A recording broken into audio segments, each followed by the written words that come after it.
భవ్య news కి స్వాగతం. Bulletin ముందుగా హెడ్లైన్స్.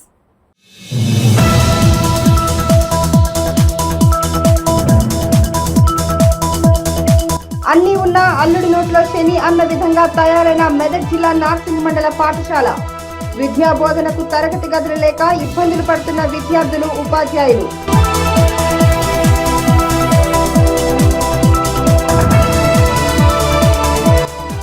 మాసాయిపేట మండల కేంద్రంలో పర్యటించిన మెదక్ జిల్లా కలెక్టర్. తహసీల్దార్ కార్యాలయాన్ని తనిఖీ చేసిన రాహుల్ రాజ్.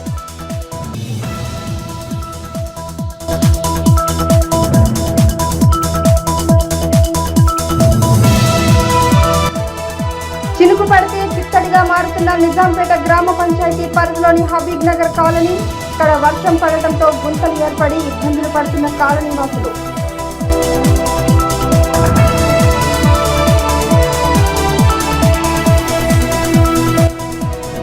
మెదక్ జిల్లా చినచంద్రంపేట మండలం చందంపేట గ్రామంలో రేణుకా ఎల్లమ్మ తల్లి కళ్యాణం.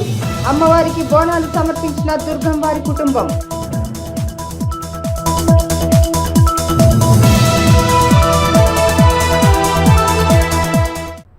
మెదక్ జిల్లా మాసాయిపేట మండల కేంద్రంలో జిల్లా కలెక్టర్ రాహుల్ రాజ్ పర్యటించారు. మండల కేంద్రంలోని తహసీల్దార్ కార్యాలయాన్ని ఆయన తనిఖీ చేశారు. పలు రికార్డులను పరిశీలించారు.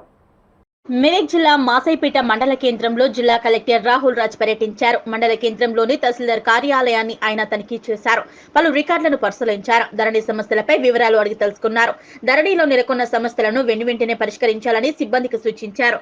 పక్కనే ఉన్న అంగన్వాడీ కేంద్రం, ప్రాథమిక పాఠశాల, పశు వైద్యశాలను కలెక్టర్ సందర్శించారు. అంగన్వాడీ కేంద్రంలో గర్భిణీ స్త్రీలు, బాలింతలు, చిన్నపిల్లలకు అందిస్తున్న పౌష్టికాహారం నిల్వలను పరిశీలించారు. నాణ్యమైన ఆహారాన్ని అందించాలని సిబ్బందికి సూచించారు.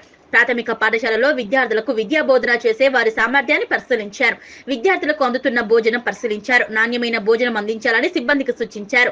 పశు వైద్యశాలలో నెలకొన్న సమస్యలను ఆయన పరిశీలించి మందుల నిల్వలను పరిశీలించారు. రైతులకు అందుబాటులో ఉండి సేవలు అందించాలని తెలిపారు. ఈ సందర్భంగా ఆయన మీడియాతో మాట్లాడుతూ జిల్లా వ్యాప్తంగా ధరణిలో నెలకొన్న సమస్యలను వెంటనే పరిష్కరించేందుకు కృషి చేస్తామని కలెక్టర్ తెలిపారు.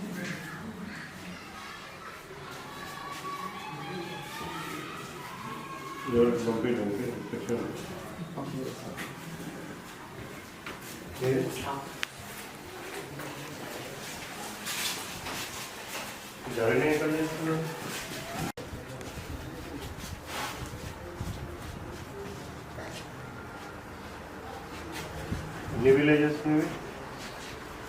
సార్ జీపీలో రెవెన్యూ విలేజెస్ 9కి కాసరపాదీలు ఉన్నాయా సార్? ఇక్కడ అన్నింటికి లేవు సార్, కొన్ని ఉన్న వరకు ఇక్కడ కాసరపాదు అని ఇక్కడ ఉంటుంది.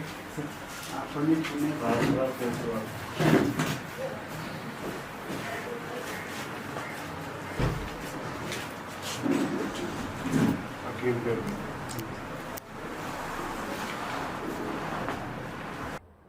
స్థానిక ఎన్నికలకు 10 సంవత్సరాలకు ఒకసారి వచ్చే రిజర్వేషన్లు రద్దు చేసి 5 సంవత్సరాలకు ఒకసారి వచ్చే విధంగా రిజర్వేషన్లు ఖరారు చేయాలని ఎంఆర్పీఎస్ జాతీయ ఉపాధ్యక్షులు పుర్రా ప్రభాకర్ అన్నారు.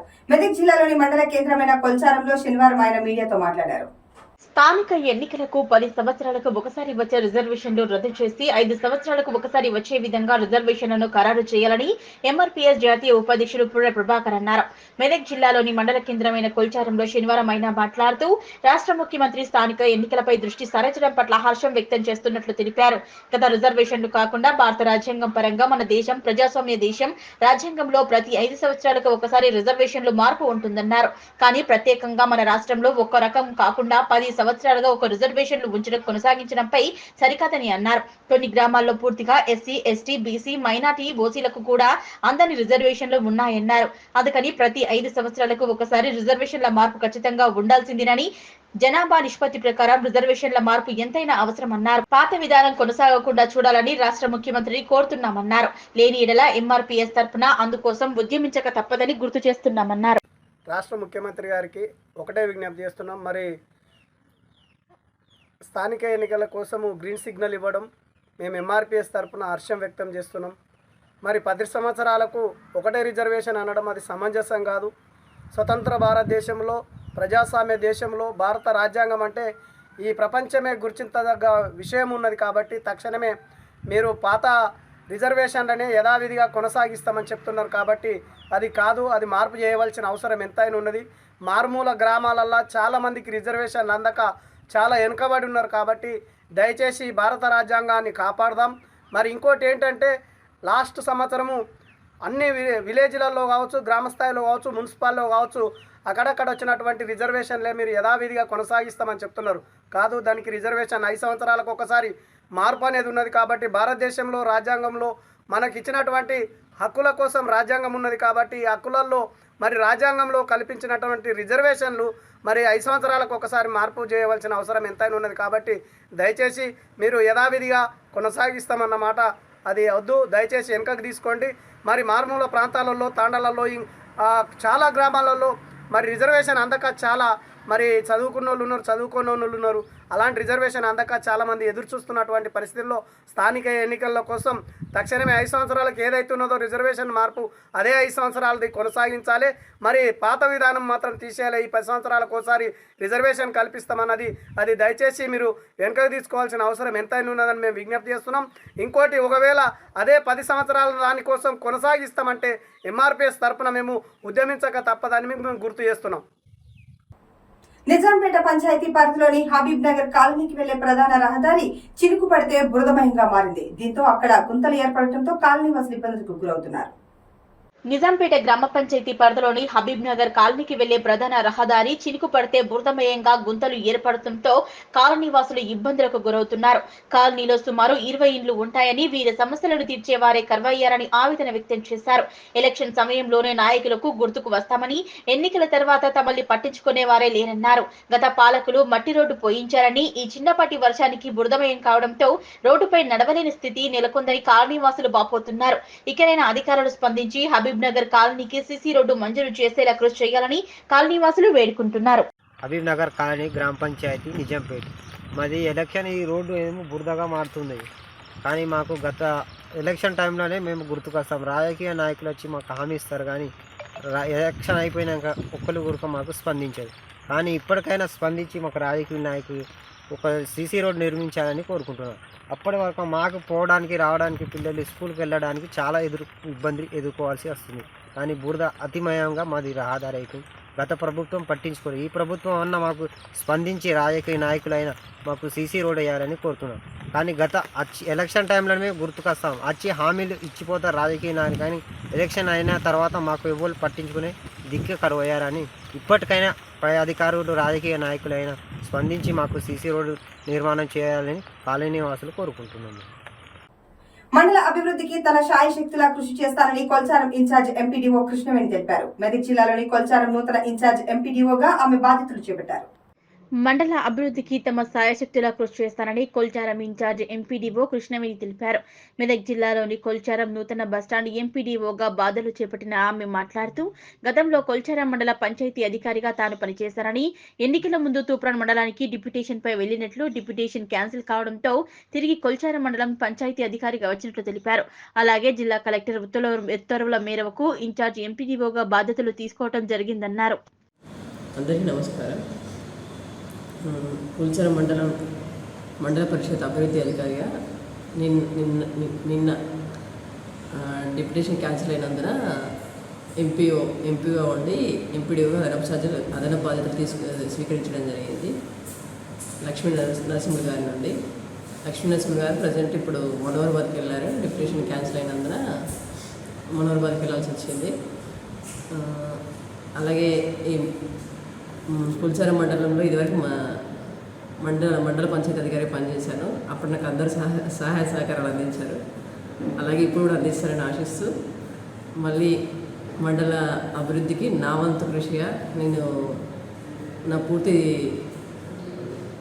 బాధ్యతలతో విధులు నిర్వహిస్తానని తెలియజేస్తున్నాను. మెదక్ జిల్లా నార్సింగ్ మండల కేంద్రంలో అన్ని ఉన్న అల్లడి నోట్ల శ్రేణి అన్న విధంగా తయారైంది. ఈ పాఠశాలలో ఉపాధ్యాయులు, విద్యార్థులు ఉన్నప్పటికీ పాఠశాల పరిస్థితులు బాగాలేక చాలా ఇబ్బందులు ఎదుర్కొంటున్నారు. ప్రైవేట్ పాఠశాలలకు దీటుగా విద్యా బోధన చేస్తున్న ఉపాధ్యాయులు ఉన్నప్పటికీ దయనీయ స్థితిలో ఉన్న నార్సింగ్ మండల కేంద్రంలోని ప్రాథమిక పాఠశాలపై భవ్య టీవీ ప్రత్యేక కథనం. మెదక్ జిల్లా నార్సింగి మండల కేంద్రంలో అన్ని ఉన్న అల్లుడి నోట్లో శని అన్న విధంగా తయారైంది. ఈ పాఠశాలలో ఉపాధ్యాయులు విద్యార్థులు ఉన్నప్పటికీ పాఠశాల పరిస్థితులు బాగోలేక చాలా ఇబ్బందులు ఎదుర్కొంటున్నారు. ప్రైవేటు పాఠశాలలకు దీటుగా విద్యా బోధన చేస్తున్న ఉపాధ్యాయులు ఉన్నప్పటికీ దయనీయ స్థితిలో ఉన్న నార్సింగి మండల కేంద్రంలోని ప్రాథమిక పాఠశాలపై భవ్య టీవీ ప్రత్యేక కథనం. నార్సింగి మండల కేంద్రంలోని ప్రాథమిక పాఠశాలలో సుమారు 130 మంది విద్యార్థులు, 5 ఉపాధ్యాయులు ఉండగా 1వ తరగతి నుంచి 5వ తరగతి వరకు విద్యార్థులంతా కూడా ఒకే గదిలో కూర్చొని విద్యను అభ్యసిస్తుంటారు.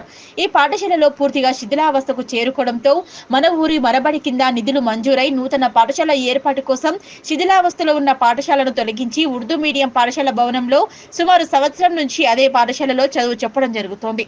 నూతన భవన నిర్మాణం కోసం నిధులు ఉన్నా నిర్మాణం చేపట్టలేరు. వర్షం వస్తే పాఠశాలలోని విద్యార్థులు, ఉపాధ్యాయుల పరిస్థితి దయనీయంగా ఉంటుంది. మౌలిక వసతులు లేక చాలా ఇబ్బందులు ఎదుర్కొంటున్నారు. ఈ పాఠశాలలో విద్యార్థులు నవోదయ పరీక్షల్లో సైతం ఉత్తీర్ణులై ఎంతో మంది సీట్లు పొందడం జరిగింది. ఇక్కడ ఉన్న ఉపాధ్యాయులు ప్రైవేటు పాఠశాలలకు దీటుగా విద్యా బోధన చేస్తున్నప్పటికీ పాఠశాలలో మౌలిక వసతులపై అధికారులు, ఇటు నాయకులు ఏమాత్రం పట్టించుకోకపోవడం దురదృష్టకరం. పాఠశాలలో ఉన్న 2 గదుల్లో వర్షం వస్తే ఒక గదికి విద్యుత్ షాక్ రావడం జరుగుతోంది. దీంతో అటు విద్యార్థులు, ఇటు ఉపాధ్యాయులు భయాందోళనకు గురవుతున్నారు. పాఠశాల పరిసరాలు బాగా లేకపోవడంతో గత 10 సంవత్సరాలుగా కురుస్తున్న వర్షాలకు పూర్తిగా తడిసి ముద్దైన మూత్రశాలలు సైతం సరిగ్గా లేవని 5 రోజుల క్రితం ఈ పాఠశాలలో మరో పాఠశాలకి మార్చడం జరిగిందని చెప్పి నేటికి పాఠశాలను వేరే పాఠశాలలోకి మార్చలేదని, కుక్కలు, పందులు సైతం పాఠశాల పరిసరాల్లోనే సంచరిస్తున్నాయన్నారు. సీజనల్ వ్యాధులు విద్యార్థులకు జ్వరం, విరోచనాలు అవుతున్నాయని, దీంతో విద్యార్థులతో పాటు వారి తల్లిదండ్రులను భయాందోళనకు గురి చేస్తున్నాయని తెలిపారు. నూతన పాఠశాల నిర్మాణం కోసం నిధులు మంజూరైన కాంట్రాక్టర్ పాఠశాల నిర్మాణం చేపట్టకపోవడం ఏమిటని, ఉపాధ్యాయులు చేస్తున్న విద్యను అభ్యసిస్తున్నందుకు విద్యార్థులు ఉన్న ఈ పాఠశాలను ఎవరూ పట్టించుకోకపోవడం లేదని ఉపాధ్యాయులు, విద్యార్థుల తల్లిదండ్రులు ఆవేదన వ్యక్తం చేస్తున్నారు. ఇప్పటికైనా అధికారులు స్పందించి ఈ పాఠశాల భవన నిర్మాణం కోసం అధికారులు స్పందించాలని, త్వరగా భవనాన్ని నిర్మించి విద్యార్థుల, ఉపాధ్యాయుల సమస్యలను పరిష్కరించే విధంగా చూడాలని కోరారు. మా అబ్బాయి 3rd క్లాస్ నుంచి స్కూల్ అవుతుండు, గవర్నమెంట్ స్కూల్లో. ఇప్పటిదాకా స్కూల్ కడతామని చెప్పి కూలగొట్టారు. అది నుంచి అరబీ స్కూల్ ఎత్తి చేసారు. ఇప్పుడు 3 సంవత్సరాలు అవుతుంది, 2 సంవత్సరాలు అవుతుంది. ఇళ్ళకని ఎలాంటి రెస్పాన్స్ లేదు. మొత్తం ఇంట్లోకి వచ్చినప్పటి నుంచి మా అబ్బాయి సిక్ అయిపోయాడు. వగర వచ్చి రోగాలు వస్తున్నాయి, బీమార్లు వస్తున్నాయి. ఫుడ్గా సరిగా లేదు, ఏది సరిగా లేదు, మెయింటెనెన్స్ లేదు, ఏం లేదు. అంటే ఇది చేస్తాం, అది చేస్తామని చెప్తారు. స్కూల్ ఉన్న మంచి స్కూల్ ఉన్న స్కూల్ కొట్టారు. అది కాంట్రాక్ట్ ఏమంటే కాంట్రాక్ట్ బేసిక్లో కడుతున్నాం అని చెప్తారు, కట్టించలేరు. మొన్న 3 రోజులు, ఒక 5 రోజుల క్రితం మాట్లాడాం. మేము మాట్లాడితే వేరే స్కూల్స్ చేస్తామని చెప్పారు. అది ఎంతైనా మాత్రం సంతకాలు పెట్టించుకొని అలా క్యాన్సిల్ చేసి వాళ్ళే తీసుకుని గవర్నమెంట్ ఎంప్లాయీలే తీసుకుని వెళ్ళిపోయారని చెప్పేసి మేడం చెప్తారు. అది మళ్ళీ ఒకటి సార్, కుక్కలు, పందులు, మళ్ళీ ఈ బాత్రూమ్లకు సరిగా లేవు. పిల్లలు మోషన్స్ ఇంటికి వచ్చే లోపలనే పైన వెళ్ళిపోతారు. టాయిలెట్ పోతామని కట్టలేదు, మోషన్స్ కట్టలేవు, ఈ వాటర్కు కట్టలేవు. ఇది ఎలాంటి చర్యలు తీసుకుంటలేదు. వచ్చిన వాళ్ళ తీసుకుంటారు కానీ చేస్తామంటే ఎవరికి చేసేది లేదు. ఇది మొత్తం గోడలకు అర్థంగా వస్తుంది. ఇట్లా పిల్లలు ఏడాదికి రావాలి, ఎట్లా అప్పచెప్పాలి, ఎవరు బాధితులు దీనికి? క్లాస్ పెట్టాను. 123 అరౌండ్ 125 స్ట్రెంత్ ఉంది. కానీ స్ట్రెంత్ బాగానే ఉంది, టీచర్స్ ఓకే సరిపోయి పెడుతున్నారు. కానీ క్లాస్ రూమ్స్ మాత్రం లేవు. ఉన్న 2 క్లాస్ రూమ్స్. ఎందుకంటే స్కూల్ బిల్డింగ్ మన ఊరు మనవాడి కింద కూలగొట్టేసిండు. దాన్ని కన్స్ట్రక్షన్ చేయలేదు, మధ్యలో ఆగిపోయింది కొన్ని కారణాల వల్ల. ఇక్కడ ఉర్దూ మీడియంలో 2 రూమ్స్ ఇచ్చిండు. 2 రూమ్స్ అసలు మొత్తం కురుస్తుంది. పైన రూఫ్ మంచిగా లేదు. అది కొత్త బిల్డింగే కానీ అక్కడ మొత్తం కురుస్తుంది. కింద తడి ఉంది. పిల్లలు కూర్చోవడానికి కానీ భోజనం చేయడానికి కానీ చాలా ఇబ్బంది ఉంది. ఆ పరిస్థితులలో మేము ఇంత స్ట్రెంత్ ఉన్నటువంటి పిల్లలకి చదువు బోధించడం అంటే కష్టం. పేరెంట్స్ కూడా మార్నింగ్ వస్తున్నారు, మేము వచ్చేసరికి వస్తున్నారు. వాళ్ళు ఈ పరిస్థితి చూస్తున్నారు. కొంతమంది పేరెంట్స్ అసలు పిల్లల్ని పంపించట్లేదు స్కూల్కి, ఎందుకంటే ఎక్కడ కూర్చుంటారు అని. మళ్ళీ వర్షాకాలం వ్యాధులు అయితే చాలా ప్రబలుతాయి. అన్నీ కేర్ఫుల్గా ఉండాలి, హైజీనిక్గా ఉండాలి అని చెప్తారు. హైజీనిక్ ఎక్కడ ఉంటామో అర్థం అవ్వట్లేదు. ఎందుకంటే ఇక్కడే కూర్చోవడం, ఇక్కడే తినడం, ఈ తడిల్నే కూర్చోవడం, టీచర్స్ కూర్చొని తినడానికి ఇబ్బంది ఉంది. ఉన్న 2 రూమ్స్ కూడా కురుస్తున్నాయి. కాబట్టి ఈ విషయానికి మరి గవర్నమెంటా, లీడర్సా, పై అధికారుల, గ్రామ పెద్దల ఎవరైనా చొరవ తీసుకొని ఈ పరిస్థితులను చక్కదిద్దితే మేము పిల్లలకు కూడా నాణ్యమైనటువంటి విద్యను అందిస్తాము.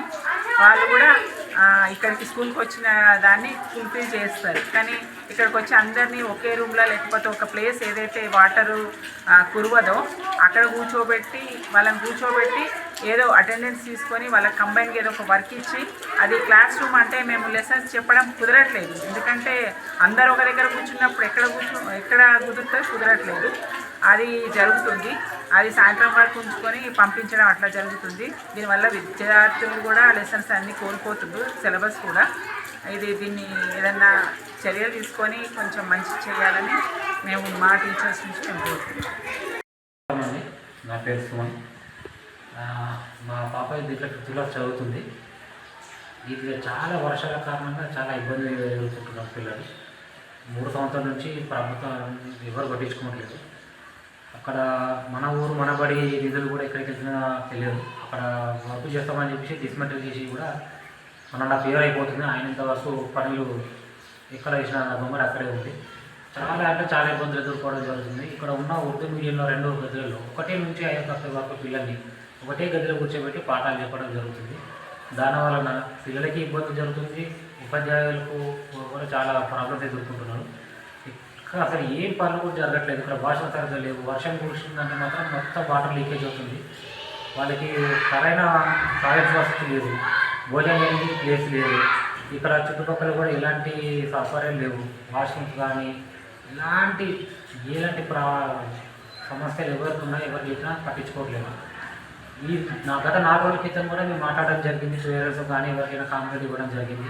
జడ్పీటీసీ గారికి కూడా కాంప్లైంట్ ఇవ్వడంతో వాళ్ళు వేరే ప్రైవేట్ స్కూల్లోకి పిల్లల్ని షిఫ్ట్ చేసి 2-3 నెలల వరకు చూద్దామని చెప్పేసి అన్నారు. ఆయన ఇంతవరకు కూడా ఎలాంటి స్పందన లేదు. దీనివల్ల పిల్లలు చాలా అంటే చాలా ప్రాబ్లమ్స్ ఎదుర్కోవడం జరుగుతున్నది. చర్మ వ్యాధులు కానీ, ఫుడ్ ఇన్ఫెక్షన్ కావడం చాలా ప్రాబ్లమ్స్ ఎదుర్కొంటున్నారు. కాస్త ప్రజాప్రతినిధులు కానీ, లోకల్ లీడర్స్ కానీ, ఇక్కడ ఉన్న ఎంప్లాయీస్ కానీ, వేరే వాళ్ళు కానీ కొంచెం పట్టించుకొని హెల్ప్ చేయాలని చెప్పి కోరుకుంటున్నాము. దీనివల్ల చాలా అంటే చాలా ప్రాబ్లమ్స్ జరుగుతున్నాయి.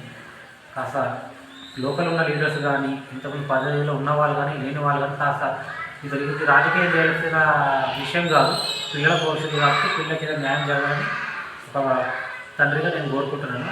నా పిల్లలు కూడా ఇక్కడ మ్యాథ్స్ నేను తీసుకుంటాను. అయితే ఇక్కడ ప్రాబ్లమ్స్ అనేవి నేను వచ్చి ఇక్కడ 2 years అవుతుంది. 2 years నుండి మేము పేరెంట్స్తో మీటింగ్లు పెట్టి అన్ని పోరాటాలు చేస్తున్నాం. కానీ సరైన సొల్యూషన్ అయితే వస్తలేదు. మన ఊరు మనబడి శాంక్షన్ అయింది, కానీ అది అక్కడికే ఆగిపోయింది. జస్ట్ పిల్లర్స్ వేసిరు, దాన్ని అక్కడికే ఆపేసిరు. పిల్లల్ని కూర్చోబెట్టడానికి ఇబ్బంది అవుతుంది. మాకు ఏంటంటే ఉన్న ఒక్క రూమ్లో ఆఫీస్ రూమ్లో కూడా ఒక క్లాస్ పెట్టాము ఆల్రెడీ, అది కూడా ఊరుస్తుంది.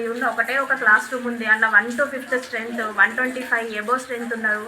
మళ్ళీ ప్రైవేట్ స్కూల్ నుండి పిల్లలు వస్తున్నారు. తీసుకోవాలి మేము ఖచ్చితంగా తీసుకోవాలి, కానీ తీసుకొని ఎక్కడ కూర్చోబెట్టుకోవాలి? అసలు ప్లేస్ లేదు. అడ్మిషన్స్ తీసుకోవద్దాం అని అంటేనేమో అట్లా వీలు కాదు. కాబట్టి మాకు ఎట్లయినా అకామిడేషన్ ఇవ్వండి, మాకు 5 క్లాస్ రూమ్స్ ఇవ్వండి. మంచి పిల్లలు ఇక్కడ చూడండి, మీరు ఎక్కడ చూసినా కానీ మన స్కూల్లో ఉన్న పిల్లల యొక్క నాలెడ్జ్ అనేది చాలా ఉంది. ఇక్కడ గురుకులా వస్తున్నాయి పిల్లలకి, మోడల్ స్కూల్లో వస్తున్నాయి. అవన్నీ పిల్లలు చాలా షార్ప్ ఉన్నారు, కానీ చెప్పడానికి వీలు అవ్వట్లేదు. మాకు మేము ఎంత ట్రై చేసినా కానీ కూర్చుంటాము పొద్దున్నాక, కానీ ఏం లాభం? అందరిని ఒక్క దగ్గర కూర్చుండబెట్టి మేము చెప్తే ఒక్క సబ్జెక్ట్ కూడా అవ్వట్లేదు అసలు. మెయిన్గా పిల్లలకి ఇక్కడ ఏంటంటే 1 to 5th వాళ్ళకి ఫస్ట్ నాలెడ్జ్ అనేది ఫస్ట్ ఇక్కడనే అవుతుంది. బేసిక్స్ రావాల్సిందే 1 to 5th.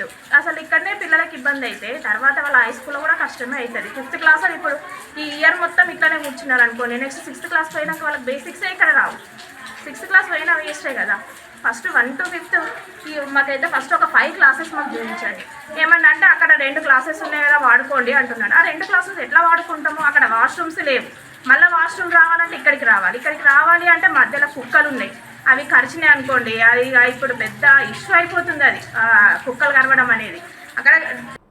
మాజీ కలెక్టర్ ఎమ్మెల్సీ అవినీతి అక్రమాలు మీడియా ముందు రుజువుతో బట్టబయలు చేశారు బీజేపీ నేత దరం గురువారెడ్డి. కలెక్టర్ అవినీతి అక్రమాలు బయటపెట్టారు. వెంకట్రామరెడ్డి హయాంలో సిద్దిపేట నుంచి మొదలు పెడితే మల్లన్న సాగర్, కొండపోచమ్మ సాగర్ వరకు అన్ని అవినీతి కార్యక్రమాలు జరిగాయన్నారు. మాజీ కలెక్టర్ ఎమ్మెల్సీ అవినీతి అక్రమాలను మీడియా ముందు రుజువులతో బయటపెట్టారు బీజేపీ నేత దరం గురువారెడ్డి. గత 2 నెలలుగా బీజేపీ ఆధ్వర్యంలో సిద్దిపేట జిల్లాలో ఇంతకు ముందు ఉన్న కలెక్టర్ ప్రస్తుత ఎమ్మెల్సీ వెంకట్రామరెడ్డి ఇప్పుడు టీఆర్ఎస్ నుంచి కాంగ్రెస్ లోకి వెళ్లిన కొంతమంది నాయకులు కలిసి వెంకట్రామరెడ్డి హయాంలో సిద్దిపేట నుంచి మొదలు పెడితే మల్లన్న సాగర్, కొండపోచమ్మ సాగర్, సిద్దిపేట కలెక్టరేట్, వరగల్ దగ్గర ప్రతిపాదించిన ఇండస్ట్రియల్ పార్క్, ఒంటిమామిడి దగ్గర ఉన్న ఆర్ఎన్ఆర్ కాలనీ, గజ్వెల్ దగ్గర ఉన్న ఆర్ఎన్ఆర్ కాలనీ ఇట్లా చెప్పుకుంటూ పోతే దాదాపు 30,000 ఎకరాలకు సంబంధించి పేదవాళ్ల భూములను అక్రమంగా లాక్కొని అప్పటి కలెక్టర్ గా ఉన్న వెంకట్రామరెడ్డి ఒక యమకింకరుడిలాగా ప్రవర్తించి గన్ పాయింట్ లో పేదవాళ్లను బెదిరించి పేదవాళ్ల తలరాతలను తరతరాలుగా దున్నుకుంటున్న అసైన్ భూములను కాల్చేశారన్నారు. కొంతమంది పట్టాదారులైన పేదవాళ్ల భూములే కావచ్చు, గవర్నమెంట్ పర్పస్ అని చెప్పి అక్రమంగా ఇటువంటి ప్రొసీజర్ కాపీని అవసరమైన నోటిఫికేషన్ లేకుండా 30 ఎకరాలు అవసరమున్న 300 ఎకరాలు, 50 ఎకరాలు అవసరమున్న కాడ 400 ఎకరాలు ఇల్లీగల్ గా ప్రభుత్వం స్వాధీనం చేసుకున్నట్లు ప్రకటించింది. వెంకట్రామరెడ్డి ఇప్పుడు ఆ ల్యాండ్ మాఫియాను కాపాడుకోవడానికి మొన్న 200 కోట్లు పోసి ఎంపీకి పోటీ చేసి ఘోరంగా ఓడిపోయారు. ప్రజలు నిజాలు గ్రహించి ఈ యమకింకరుడికి బాధలు పడలేక ఇతని చిత్తుగా ఓడించి 3వ స్థానానికి పడేసిన వైనం అందరికీ తెలుసు. అదే వెంకట్రామరెడ్డి వాళ్ళ పవర్ లేకున్నా ఎమ్మెల్సీగా ఉన్నందుకు కలెక్టర్ గా ఉన్నప్పుడు ఉన్నంత సంబంధాలను పునరుద్ధరించుకొని లోకల్ పోలీసులను ఉపయోగించి ఈ 1000 ఎకరాల భూములను ప్రైవేటు వ్యక్తులకు కట్టబెట్టాడు.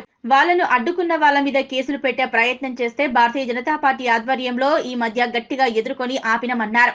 ఈ మధ్య గజ్వెల్ మున్సిపాలిటీకి సంబంధించిన కుంభకోణాల విషయంలో మాట్లాడుతూ అప్పట్లో కలెక్టర్ గా ఉన్న వెంకట్రామరెడ్డి ఆధ్వర్యంలోని అవినీతి జరిగిందని అన్నందుకు అతను చాలా నీతిమంతుడని, ఏ అవినీతి చేయలేదని దమ్ముంటే ప్రూఫ్ చేయాలన్నట్టుగా మాట్లాడి రివర్స్ గేర్ లో తమల్లి అన్నట్లు తెలిసిందే. అందుకని ఇవాళ ఆధారాలతో సహా 9 ప్రాజెక్టులలో ఇతను చేసిన అవకతవకలు ఏ విధంగా చేసిండో అనేది తాము గ్రహించి అవన్నీ కూడా ఆధారాలు తీసుకొని ఇవాళ మీడియా ఎక్స్పోజ్ చేయడం జరిగిందన్నారు. సంగారెడ్డిలో ఈయన కలెక్టర్ గా ఉన్నప్పుడు ఇక్కడ Ksheerasagar village survey number 161 Mulugu మండలం సంబంధించి 160 ఎకరాలకు అది పట్టా జాగని రెవెన్యూ అధికారులు అడ్డం పెట్టుకుని బినామీపై కొనుగోలు చేశారు. దానికి సంబంధించిన ఆధారాలు తమ వద్ద ఉన్నాయన్నారు. ఆధారాన్ని మీడియాకు చూపెట్టారు. దీనిలో కలెక్టరే ఇన్స్ట్రక్షన్ జాయింట్ కలెక్టర్ కు సంబంధించి 31 మే 2016 డాక్యుమెంట్ కలెక్టర్ సర్క్యులర్ ఆధారంగా మాట్లాడుతున్నామన్నారు. రెండో నోటిఫికేషన్లో మళ్ళీ మొన్ననే 350 ఎకరాలు కావాలని మళ్ళీ 370 ఎకరాలు మళ్ళీ ఒక నోటిఫికేషన్ ఇచ్చినాం. ఇవన్నీ కూడా లీగల్గా జరుగుతున్నాయా, ప్రొసీజర్ ప్రకారం జరుగుతున్నాయి. అక్కడ ఉన్న ల్యాండ్ వాల్యూ ఎంత, ల్యాండ్ ఎక్విజిషన్ చేసేటప్పుడు ఎక్సెస్ ఆఫ్ ల్యాండ్ ఎందుకోసం తీసుకుంటున్నావు, గవర్నమెంట్ పర్పస్ సర్వ్ కానప్పుడు నీ 5 సంవత్సరాల కాల పరిమితి దాటినప్పుడు నువ్వు వాడింది ఎంత, నువ్వు వదిలిపెట్టింది ఎంత. నేను ఇక్కడ చెప్తా వినండి, ఇక్కడ చూపిస్తా మీకు. 367 ఎకరాలు ఒకదారు ఎక్వైర్ చేసి 50 ఎకరాలు మాత్రమే వాడారు, మిగతా ల్యాండ్ ఉన్నదని ఆయన రిపోర్ట్ పంపించండి స్టేట్ గవర్నమెంట్కి. 367 ఎకరాల్లో 50 ఎకరాలు వాడితే 317 ఎకరాలు ఎక్సెస్ ల్యాండ్ వాళ్ళ దగ్గర ఉంది. నువ్వు ఎక్వైర్ చేసిన ల్యాండ్ 317 ఎకరాలు ఎక్సెస్ ఉన్నప్పుడు అది రిటర్న్ ఇవ్వాలి కదా. అది చట్టం చెప్తుంది, నువ్వు చట్టాన్ని ఉల్లంఘించాలి కదా వెంకట్రామరెడ్డి. నువ్వు ఎవరిని బెదిరిస్తున్నావు, ఎవరితో మాట్లాడుతున్నావు, అప్పుడు అడిగేటోడు లేడని, క్వశ్చన్ చేసేటోడు లేడని నువ్వు మేనేజ్మెంట్ చేసుకొని, పొలిటికల్ లీడర్లను మేనేజ్మెంట్ చేసుకొని, బ్రోకర్లు ఊర్లలో బ్రోకర్లను పెట్టి నువ్వు ఏ విధంగా మేనేజ్ చేసినావు. ఇప్పుడు ఆ భూములందరికి సంబంధించిన వాళ్ళ బాధితులందరూ వాళ్ళ భూములకు వాళ్ళే దున్నుకుంటామని చెప్తున్నారు. నేను బాధతో చెప్తున్నా, ఆ రైతులందరికీ చెప్తున్నా. వర్గలు, ములుగు మండలాలు, మర్కూక్ మండలం, పాములపర్తి చెప్తా. ఒక ఎక్స్ఎమ్మెల్యే సంజీవరావు గారితో 10 ఎకరాలు, ఎక్స్ఎమ్మెల్యే గజ్వెల్ ఎక్స్ఎమ్మెల్యే సంజీవరావు గారిది వాళ్ళ కుటుంబానికి సంబంధించి సొంత పట్టా భూమి మళ్ళీ ఏది కొండపోచమ్మ సాగర్ ప్రాజెక్ట్ కింద కావాలని చెప్పి ఎక్విజిషన్ చేస్తామని బహానా పెట్టి ఇచ్చింది. ఎవరికి ఇచ్చిందా? నీ సుట్టపోనికి కావేరీ శిశువుకి ఇచ్చుకున్నావు. కేసీఆర్ బంధువు కావేరీ శిశువుకి ఇచ్చినావు. ఆయన ఎక్వైర్ చేసిన 100 ఎకరాల భూముల్లో ఒక ఎక్స్ఎమ్మెల్యే, బీద ఎమ్మెల్యే, ఒక దళితుని భూమి గుంజుకొని నువ్వు పట్టా జాగా నువ్వు ఎవరికి ఇచ్చినావు? అది ఎవరికి ఇచ్చినావు? అది ఒక పెత్తందారుకు, ఒక ఇండస్ట్రియలిస్ట్కి ఇచ్చినావు. ఆయన కంపెన్సేషన్ ఇచ్చినావా? ఆయనకు అక్కడ భూమి ఉన్నది పాములపర్తిలో 10 ఎకరాల భూమి, ఆయన భూమి నువ్వు గుంజుకున్నట్టు నేను చూపిస్తా ప్రూఫ్. ఆయనకు కంపెన్సేషన్ ఏమి ఇచ్చినావు నాకు ప్రూఫ్ చూపించాలి వెంకట్రామరెడ్డి. ఆ 10 ఎకరాలు ₹1,00,00,000 కాడుకో, ₹1,50,00,000 కాడుకో నువ్వు అమ్ముకున్నావు. నేను అభియోగం నేను చేస్తున్నా. కాదు, దమ్ముంటే కాదు, నువ్వు ప్రూవ్ చేయి. దమ్ముంటే నాకు నువ్వు పర్మిషన్ రావాలి, నోటిఫికేషన్ నాకు నోటీస్ ఇయ్యి, నేను నీకు సమాధానం చెప్తా ఆధారాలతో. దమ్ముంటే పబ్లిక్లోకి రా, లేదంటే నీవు ఉన్న ప్రజాప్రతినిధిగా నీకు ఎమ్మెల్సీ ఏదైతే నువ్వు ఉన్నావో ఆ పదవికి ఇమీడియట్గా రిజైన్ చేయాలి. నువ్వు ఎమ్మెల్సీ పదవికి రిజైన్ చేయకుండా శుద్ధపూసలాగా నేను అవినీతి పరుడు కాదు అని అంటే నీ మీద పెండింగ్ ఉన్న కేసులు ఏమి పోవు. చాలా కేసులలో కలెక్టర్గా నువ్వు రెస్పాన్సిబుల్ ఉండే, నువ్వు కేసులన్నింటికి సమాధానం చెప్పాల్సి వస్తుంది. పదవికి రాజీనామా చేసి కేసీఆర్ కాళ్ళు మొక్కి నువ్వు ఇలా ఎమ్మెల్సీ ఉన్నావు. నువ్వు ఎమ్మెల్సీగా ఉన్న మనిషిగా నువ్వు ఉన్నావు, ప్రజాప్రతినిధిగా ఉన్న బాధ్యత పెరిగింది. నీ బాధ్యత పెరిగింది కాబట్టి నువ్వు బాధ్యతగా రిజైన్ చేయి, లేకుంటే వీటికి సమాధానం చెప్పు. నీకు 5 రోజులు గడువు కావాలన్నా, వారం రోజులు గడువు కావాలన్నా, 10 రోజులు గడువు కావాలన్నా నువ్వు టైం తీసుకో. ఏ పత్రికా విలేకరుల మిత్రులకైతే నువ్వు చెప్పినావో కలెక్టరేట్ విషయంలో నేనేదో చేసినా అని, దమ్ముంటే నేనేం చేసినో తీసుకురా. నువ్వేం చేసినావు నేను పబ్లిక్గా పెడుతున్నా, కూర్చుందాం అక్కడ. నువ్వు ఎంత అవినీతి పరుడు. నేను భారతీయ జనతా పార్టీ తరఫున ప్రజల కోసం, భారతీయ జనతా పార్టీ కార్యకర్తలతో నాయకులతో కలిసి రైతుల కోసం, ఆర్ఎన్ఆర్ కాలంలో బాధితుల కోసం, డబుల్ బెడ్రూమ్ రాని వాళ్ళ కోసం, ఈ భూములు కోల్పోయిన వాళ్ళ కోసం, వీళ్ళ కోసం మేమంతా కొట్టడానికి సిద్ధంగా ఉన్నాం. నీ వెనుక ఎవడొస్తాడు? నువ్వు ఎమ్మెల్సీ దమ్ముంటే నీ పార్టీ కార్యకర్తలను తీసుకొని రా. దమ్ముంటే నీ ఐఏఎస్ ఆఫీసర్లు నీతో పనిచేసినప్పుడు నా ఆఫీసర్లంతా దోలుకొని రా. దమ్ముంటే నీ కోసం ఎవరైతే అప్పుడు ప్రొటెక్షన్ ఇచ్చిరో ఆ లీగల్ ఫ్రెండ్ని తీసుకొని రా. పబ్లిక్గా 1000 మంది నేను జమ చేసి లైవ్ కెమెరాలు పెట్టి స్క్రీన్లు పెట్టి నేను డిబేట్ చేయడానికి సిద్ధంగా ఉన్నా. నీ అవినీతిని ప్రూవ్ చేయడానికి సిద్ధంగా ఉన్నా. మా బీజేపీ నాయకులలో ఎవరైనా కానీ, మేము కానీ, నాతో ఉండేవాళ్ళు ఎవరైనా కానీ, మేము ఏం తప్పులు చేసినామో నువ్వు చెప్పాలి. లేదంటే నిన్ను తరిమి కొడతాము, తిరగకుండా చేస్తాము. ఈ ఎమ్మెల్సీ పదవి నువ్వు రాజీనామా చేయడానికి 1 వీక్ గడువిస్తున్నాము వెంకట్రామరెడ్డి. వారం రోజుల్లో కూడా నేను వేసిన అలిగేషన్స్ తప్పనేది ప్రూవ్ చేయాలి. లేదంటే ఇవన్నీ వేసి నీ మీద క్రిమినల్ సూట్ ఫైల్ చేసి నిన్ను జైలుకు పంపించేదాకా నేను ఎన్నుకోబోనని భారతీయ జనతా పార్టీ అసలు ఏం మేలు చేయలేదు, వాళ్ళకి అసలు ప్యాకేజే ఇవ్వలేదు. జనరల్గా ఏంటంటే వాళ్ళ ఇంట్రెస్ట్ను, అందరి ఇంట్రెస్ట్ను మొత్తం సపరేట్ చేసి సొంత ప్రయోజనాల గురించి మా మెప్పన పొందేందుకు మేము చాలా పీకిన పని చేసినామని ఏం పని చేయలేదు. ఉట్టిగానే చూపించడానికే ఉన్నది కానీ రియల్గా ఎవరికి ఏమి సకంగా ఏం రాలేదు. పూర్ణ వ్యవస్థలకు ఏం రాలేదు, వస్తుందని ఆశ కూడా లేదు. ఎందుకంటే అవన్నీ ఫేక్ ఫేక్ ఫేక్ ఫేక్ అని ఎడిఫెక్ట్ చేస్తావు. ఇప్పుడు మాత్రం రియల్గా మీరు అక్వైర్ చేసిందంటే ప్రాక్టికల్గా ప్రూవ్ చేసుకోవాలి. ఇది గవర్నమెంట్ ల్యాండే, మేము అక్వైర్ చేసినాము, ఎందుకు ఏ పర్పస్లో చేసినాము, ఎప్పుడు చేసినాము, ఎట్లా వచ్చింది నీకు, అసలు జాగిర్ అబాలిషన్ అయిందా, అసలు ఆ ల్యాండ్కు పట్టాదారి రైట్స్ వచ్చినాయా, వీడు గవర్నమెంట్ ల్యాండ్ ఎట్లయితుంది, గవర్నమెంట్ ఏమైనా ఇచ్చిందా, ఎవడైనా చేసిందా, ప్రూవ్ చేసుకోవాలి. నీ ల్యాండ్ అయితే నువ్వు నీ టైటిల్ పెట్టి ప్రూవ్ చేసుకోవాలి. ఇంతవరకు ప్రూవ్ అనేది కాదు, అడిగేటోడే లేడు. ఇప్పుడు మాకు తెలుసు వెంకట్రామరెడ్డి దమ్ముంటే ఇదే గజ్వేల్ మీద, గజ్వేల్ ఈ ఏరియాలో నువ్వు పాలించగా రా, ప్రెస్ కాన్ఫరెన్స్లో ఎక్కడైనా కూర్చొని మాట్లాడదాం, పబ్లిక్లో మాట్లాడదాం రా, నీకు ఓపెన్గా చెప్పు. మేము ఎట్లయితే మాట్లాడుతాం అట్లా మాట్లాడే దమ్ముంటే దానికి మేము మాట్లాడేదానికి జవాబు చెప్పేది అంటే జవాబు చెప్పాలి. ఉట్టిగానే మేము ఇచ్చేసినాము. ఇప్పుడు అన్ని ఒక్క లిటిగేషన్ కాదు, 50 లిటిగేషన్లు ఉన్నాయి. ఇవన్నీ ఏంటంటే ఇష్టారాజ్యంగా చేసుకుంటాం. ఫస్ట్ నేను అడిగేది ఏంటంటే నీకు ఎవడిచ్చిండు, ఎవడొక్క సొమ్ము నువ్వు ఎట్లా డిస్ట్రిబ్యూట్ చేస్తావు, గవర్నమెంట్కి అయినా కానీ పబ్లిక్ అయినా కానీ. నువ్వు ఏం చేయకుండానే ఇష్టం ఉన్నట్టుగా మీరు రాసుకుంటే వాళ్ళకి అయిపోతుందా? ధర్నీ అనేదానికి కూడా ప్రాసెస్ ఉంది. నువ్వు ఇంతవరకు ఎంక్వైరీ చేసినావు ఏదన్నా, ఈ ల్యాండ్ ఎవరిది, ల్యాండ్ అప్లికేషన్ చేసేటప్పుడు 16 క్వశ్చన్లు అడుగుతారు, ఎట్లా వచ్చినాయి, ఏమైంది. అండ్ ఆల్సో మెయిన్ ఇష్యూ ఏంటంటే సీసీఎల్తో పర్మిషన్ తీసుకోవాలి. ఇప్పుడు పర్మిషన్ తీసుకోలేదు. సీసీఎల్ అడిగితే సీఎంకు చాలా దగ్గర ఆయన ఎవడు అడగలేదు. సీఎంకి దగ్గర సీఎం ఒక ఫూల్, ఆ ఫూల్కు ఈ ఫూల్ వాడు దొరికిండు, ఇద్దరు కలిసి ఇష్టారాజ్యంగా నడిపించాడు బఫూన్స్ కదా. ఇప్పుడు నేనేమంటున్నా అంటే మీకు ఇప్పుడు మనం చెప్తున్నా, అందరి గజ్వేల్ పరంగా చెప్తున్నా, ఇది ఇంతమందిని ఫూల్ చేసిండు. ముట్రాజ్పల్లి కానీ, సంగాపూర్ కానీ, ప్లస్ ఇంకా ఏది ఊరి పేరు కొండకోశం ప్రాజెక్ట్ దగ్గర ఇచ్చిన ఊరు ఉంది కదా, పాములపర్తి కాదు, లేదా తున్కి బొల్లారు, కరెక్ట్, తున్కి బొల్లారు, ఈ 3 విలేజ్లకు అసలు జాగిర్ అపార్చన అయిందా, అసలు గవర్నమెంట్ ల్యాండ్స్ అయినా నువ్వు ఎవరిని వైపు ఎవరికి ఇచ్చినావు, వాళ్ళకి ఏం బెనిఫిట్ ఇచ్చినావు.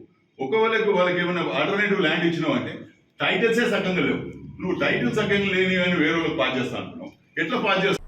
మెదక్ జిల్లా చిన్నశంకరంపేట మండలం చందంపేట గ్రామంలో దుర్గంవారి కుటుంబ సభ్యులతో కలిసి శ్రీ రేణుక ఎల్లమ్మ తల్లి కళ్యాణ మహోత్సవం అంగరంగ వైభవంగా నిర్వహించారు. అనంతరం అమ్మవారికి బోనాలు సమర్పించారు. మెదక్ జిల్లా చిన్నశంకరంపేట మండలం చందంపేట గ్రామంలో దుర్గంవారి కుటుంబ సభ్యులతో కలిసి శ్రీ రేణుక ఎల్లమ్మ తల్లి కళ్యాణ మహోత్సవం అంగరంగ వైభవంగా నిర్వహించారు. ముందుగా అమ్మవారికి బోనాలు, శివసత్తుల ఊరేగింపులతో అమ్మవారిని ఎదుర్కొచ్చి అనంతరం జల్ల కడవలు ఊరేగింపుతో శ్రీ రేణుక ఎల్లమ్మ తల్లి అత్యంత వైభవంగా నిర్వహించారు. గురువారం అమ్మవారికి బోనాల సమర్పణ, శుక్రవారం శ్రీ రేణుక ఎల్లమ్మ జమదగ్ని మహాముని కళ్యాణ మహోత్సవం, బోనాలు, ఒడిబియ్యం సమర్పణ తదితర కార్యక్రమాలు ఘనంగా జరిగాయి. ఈ సందర్భంగా ఎల్లమ్మ తల్లి ఆలయ సముదాయంలో ఆధ్యాత్మిక వాతావరణం నెలకొనగా అమ్మవారి నామస్మరణతో మారుమ్రోగింది. అలాగే పోతరాజుల విన్యాసం, శివసత్తుల జోష్యం విశేషంగా ఆకట్టుకోగా పెద్ద సంఖ్యలో తరలివచ్చిన భక్తులకు దుర్గంవారి ఆధ్వర్యంలో తీర్థ ప్రసాదాలతో పాటు మహా అన్నప్రసాదం అందజేశారు. ఈ సందర్భంగా భాస్కర్ స్వామి మాట్లాడుతూ గ్రామ దేవతలను పూజిస్తే అంతా మంచే జరుగుతుందని, రేణుక ఎల్లమ్మ తల్లి ఆశీర్వాదంతో అందరూ బాగుండాలని స్పష్టం చేశారు. ముఖ్యంగా లోక కళ్యాణార్థమై ప్రతి సంవత్సరం ఎల్లమ్మ తల్లి జమదగ్నిల కళ్యాణ మహోత్సవం వార్షికోత్సవ సంబరాలు నిర్వహిస్తున్నట్లు వివరించారు. దుర్గం వారి కుటుంబ సభ్యులు మరియు గ్రామ ప్రజలు పాల్గొన్నారు.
సిద్దిపేట జిల్లా గజ్వేల్ ప్రజ్ఞాపూర్ మున్సిపాలిటీ పరిధిలో తీర్మానంతో ఎన్నికైన అధ్యక్షుడు దేవులపల్లి రాజారాం పద్మశాలీలు ఆర్థికంగా ఎదగడానికి ప్రభుత్వం సహకారం అందించాలని గజ్వేల్ పట్టణ పద్మశాలి సంఘం అధ్యక్షులు దేవులపల్లి రాజారాం అన్నారు. సిద్దిపేట జిల్లా గజ్వేల్ ప్రజ్ఞాపూర్ మున్సిపాలిటీ పరిధిలోని పద్మశాలీల సంఘం ఎన్నికలను ఏకగ్రీవంగా నిర్వహించారు.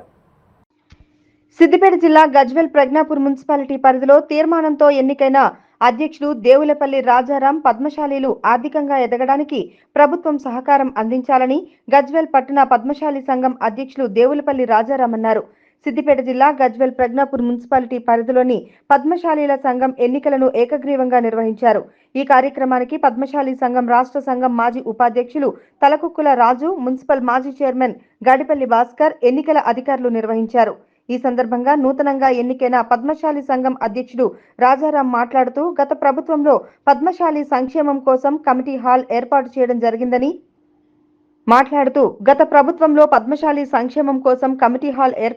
జరిగిందని ఇక్కడ పనులు అసంపూర్తిగా ఉన్నాయని, ప్రస్తుత ప్రభుత్వ సహకారంతో పద్మశాలీల సహకారంతో ఫంక్షన్ హాల్ను అసంపూర్తి పనులతో పాటు వంటగది నిర్మాణం, చుట్టూ ప్రహరీ గోడ నిర్మాణం కోసం కృషి చేస్తానని తనను ఏకగ్రీవంగా ఎన్నుకున్న గజ్వేల్ ప్రజ్ఞాపూర్ పద్మశాలి కులస్తులందరికీ కృతజ్ఞతలు తెలిపారు. ఈ కార్యక్రమంలో తలకుక్కుల లక్ష్మణ్ దేవదాస్, రామచంద్రం పెంటయ్య, స్వర్గం రాజేశం, తలకుక్కుల దుర్గాప్రసాద్, గడిపల్లి శ్రీనివాస్, రాజేశం, గడిపల్లి బలరాం, తలకుక్కుల ప్రేమ్ కుమార్, సబ్బని సురేష్ నేత, నాగరాజు, తుమ్మా నరసింహులు, గడిపల్లి సంఘం బాధ్యులు పాల్గొన్నారు.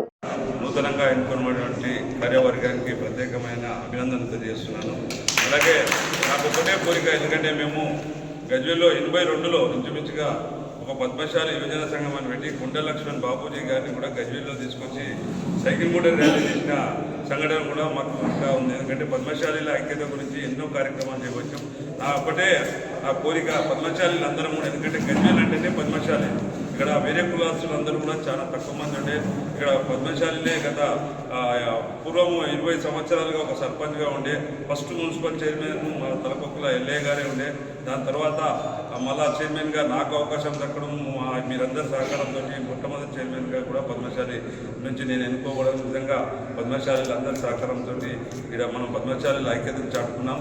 అలాగే రాబో కాలంలో కూడా ఇది మనం పద్మశాలీలకు ఒక పక్షాలే ఉంది, ఇక్కడ మార్కండేయ టెంపుల్ ఉంది, రెండింటిని కూడా డెవలప్ చేసుకునేందుకు మనం ఐకమత్యం ఉంటేనే ఇవన్నీ సాధ్యమైతే అని చెప్పి గత వారం రోజులుగా అందరినీ ప్రాధాన్యపడుతూ అందరి సహాయ సహకారాలు అందించడం జరిగింది. ఏకగ్రీవంగా ఎన్నికలు జరుపుకుంటున్నాం. ఎందుకంటే ఎన్నికలు జరుపుకుంటే ఒక గ్రూపులుగా ఏర్పడి మనస్పర్ధలు వస్తాయని చెప్పి గత ప్రెసిడెంట్గా ఎన్నుకోబడినటువంటి దుర్గప్రసాదే కానీ, సీనే కానీ, మిగతా సభ్యులందరూ కూడా దీనికి సహకారం చేశారు. వాళ్ళకు ప్రత్యేకంగా ధన్యవాదాలు తెలియజేస్తూ రాబో కాలంలో కూడా మనము ఈ మనుషులలో విభేదాలు మర్చి కులం గురించి మనం అందరము ఐకమత్యంగా పనిచేసి మనం గజ్వేల్లో అన్ని ఈ యొక్క పద్మశాలి సంఘాలను ఏర్పరచుకున్నారు రాష్ట్రమంతా కూడా. దానిలో భాగంగానే ఈ గజ్వేల్లో కూడా పద్మశాలి సంఘాన్ని ఏర్పరచుకోవడం జరిగింది. ఈ పద్మశాలి సంఘం యొక్క ముఖ్య ఉద్దేశం ఏంటంటే పద్మశాలీల యొక్క ఐక్యతను కాపాడుకోవాలనేదే మా ముఖ్య ఉద్దేశం. ఆ ఐక్యతతో పాటు సాంఘికంగా, రాజకీయంగా, సాంఘికంగా మా యొక్క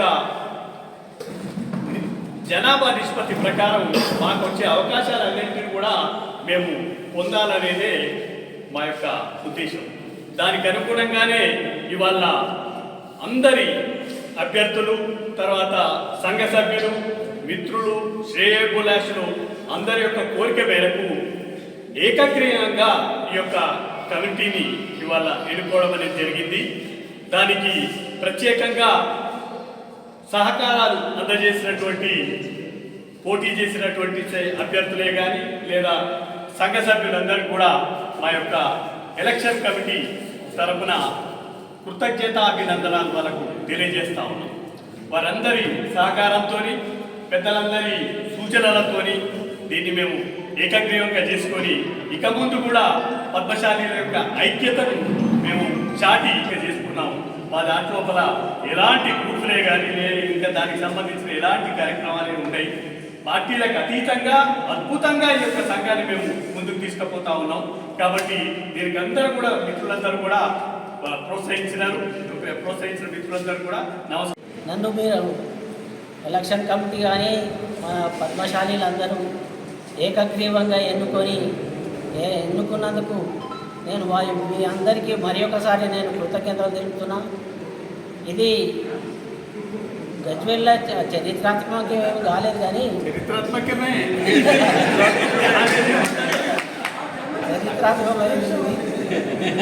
మరియు ఎప్పుడు ఇది ఎలక్షన్స్ అయితే అని చాలామంది అది చేశారు.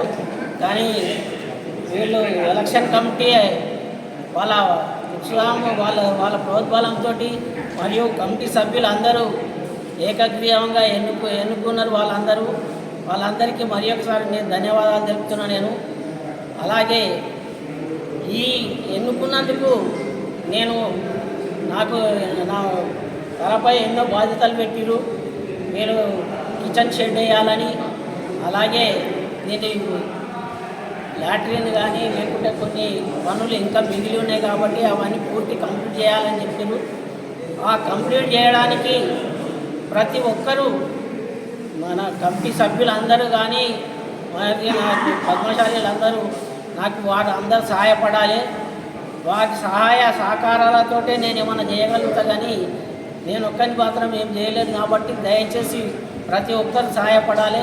ఇప్పటిదాకా చేసిన మన ఇద్దరు అధ్యక్షులు వారు ఎంతో అభివృద్ధి చేశారు. ఇప్పటి వరకు అయితే ఆ అభివృద్ధి ఇంకా మిగిలింది. నేను నాకు ఇచ్చిన ఏడాది లోపల నేను కంప్లీట్ చేద్దామని. మెదక్ జిల్లా వెల్దుర్తి మండల కేంద్రంలోని భాష్యం స్కూల్లో ఆషాఢం బోనాల ఉత్సవాలు ఘనంగా నిర్వహించారు. తెలంగాణ సంస్కృతి సంప్రదాయాలకు అద్దం పట్టే విధంగా బోనాల ఉత్సవాలపై విద్యార్థులకు అవగాహన కల్పించారు. మెదక్ జిల్లా వెల్దుర్తి మండల కేంద్రంలోని భాషం స్కూల్లో ఆషాఢం బోనాల ఉత్సవాలు ఘనంగా నిర్వహించారు. తెలంగాణ సంస్కృతి సాంప్రదాయాలకు అద్దం పట్టి బోనాల ఉత్సవాల సందర్భంగా విద్యార్థులకు అవగాహన కల్పించారు. పాఠశాలలో బోనాల ఉత్సవాలు నిర్వహించారు. ఈ సందర్భంగా విద్యార్థినులు సాంప్రదాయ దుస్తులతో బోనాలు తయారు చేసి తలపై పెట్టుకుని ఊరేగింపు నిర్వహించారు. విద్యార్థులు పోతరాజుల వేషాలు వేసి విన్యాసాలు చేస్తూ బోనాల ఉత్సవాల్లో పాల్గొన్నారు. తెలంగాణ సంస్కృతి సాంప్రదాయాలకు విద్యార్థులకు తెలియజేసే విధంగా ప్రతి సంవత్సరం బోనాల ఉత్సవాలు నిర్వహిస్తామని పాఠశాల యాజమాన్యం తెలిపారు. ఈ సంవత్సరం అష్టలక్ష్మిలను కొలువుదీరే విధంగా బోనాల ఉత్సవాలను నిర్వహించామని విద్యార్థులు భక్తి శ్రద్ధలతో బోనాల ఉత్సవంలో పాల్గొన్నారు. ఈ కార్యక్రమంలో స్కూల్ కరెస్పాండెంట్ గోవర్ధన్ రెడ్డి, పాఠశాల సిబ్బంది పాల్గొన్నారు.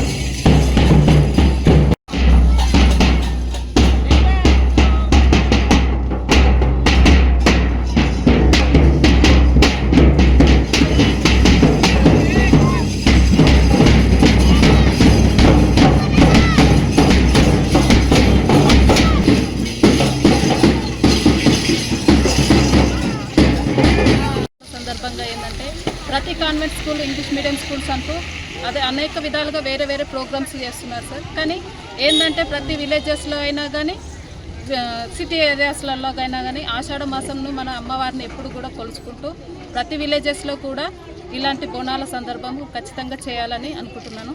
అదేవిధంగా స్కూళ్ళల్లో కూడా ప్రతి ఒక్క ఉపాధ్యాయులు కానీ ప్రిన్సిపల్స్ కానీ ప్రతి ఒక్కరు కూడా దీన్ని ఖచ్చితంగా నిర్వహించాలని మన తెలంగాణ సందర్భంగా కోరుకుంటున్నాం. ఆషాఢ మాసంలో జరుపుకునే బోనాల ఉత్సవంలో మా ఆశ్రమ్ స్కూల్ కూడా పార్టిసిపేట్ చేసింది.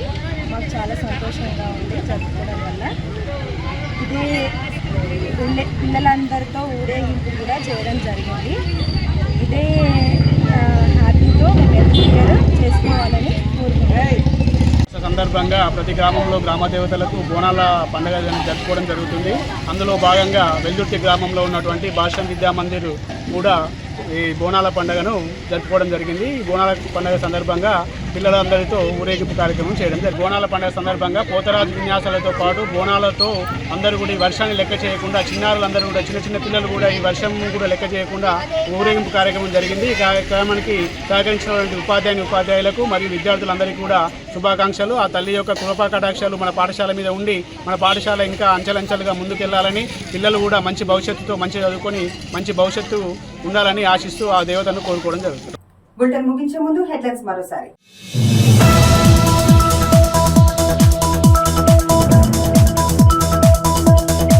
అన్ని ఉన్న అల్లుడి నోట్లో శని అన్న విధంగా తయారైన మెదక్ జిల్లా నార్సింగ్ మండల పాఠశాల. విద్యా బోధనకు తరగతి గదులు లేక ఇబ్బందులు పడుతున్న విద్యార్థులు, ఉపాధ్యాయులు.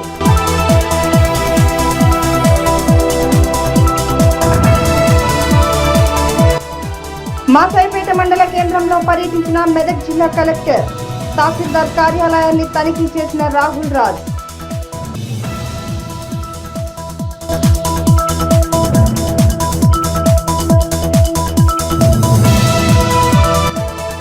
చినుకు పడితే చిత్తడిగా మారుతున్న నిజాంపేట గ్రామ పంచాయతీ పరిధిలోని హబీబ్ నగర్ కాలనీ. ఇక్కడ వర్షం పడటంతో గుంతలు ఏర్పడి ఇబ్బందులు పడుతున్న కాలనీ వాసులు.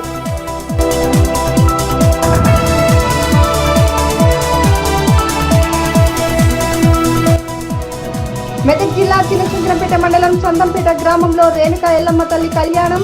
అమ్మవారికి బోనాలు సమర్పించిన దుర్గం వారి కుటుంబం.